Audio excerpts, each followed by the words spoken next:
Welcome to Smart Stock Watch. Today is May 15th, 2025, and we're diving into the latest financial results from Taysha Gene Therapies, a clinical stage biotechnology company focused on gene therapies for severe CNS diseases. Joining us is John, senior analyst from Smart Stock Watch. John, thanks for being here. Thank you for having me.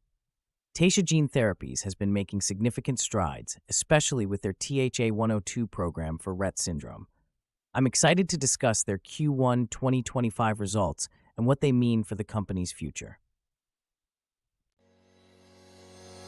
Revenue and profitability overview. Let's start with the financials.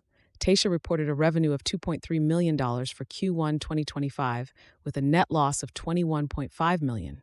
The EPS came in at -0.08, matching analyst expectations. John, what are your thoughts on these numbers? While the revenue is modest, it's important to note that Taysha is still in the clinical stage, focusing heavily on R&D. The net loss of $21.5 million is a reflection of their ongoing investment in their pipeline, particularly the TSHA 102 program. Their cash position of $116.6 million is strong, providing a runway into late 2026, which is crucial for a biotech company at this stage.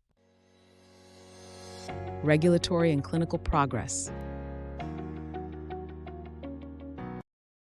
Moving on to their clinical progress, Taysha has achieved significant regulatory milestones with the FDA for their TSHA 102 program.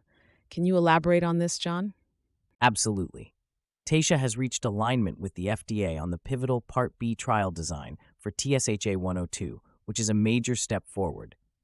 The FDA's advice to submit the trial protocol as an IND amendment could expedite the study initiation. Importantly, the high and low doses of TSHA 102 have been well tolerated, with no treatment-related serious adverse events or dose-limiting toxicities reported.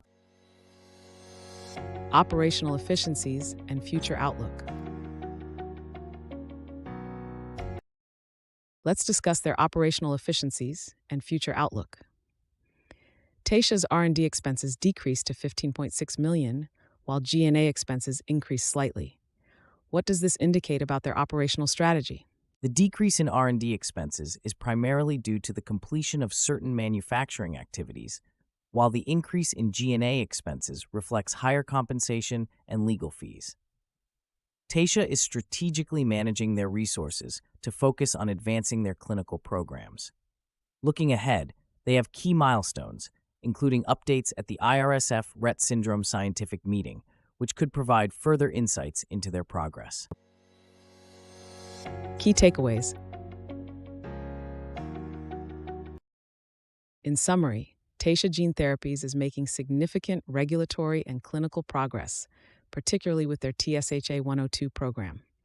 Despite the net loss, their strong cash position supports their strategic initiatives.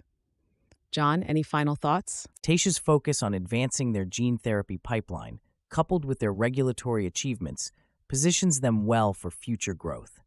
Investors should keep an eye on upcoming clinical updates and regulatory milestones.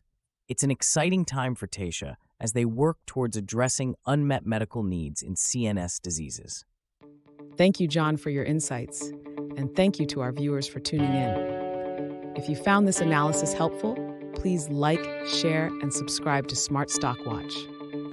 We'd love to hear your thoughts on Taysha's performance in the comments below. Until next time.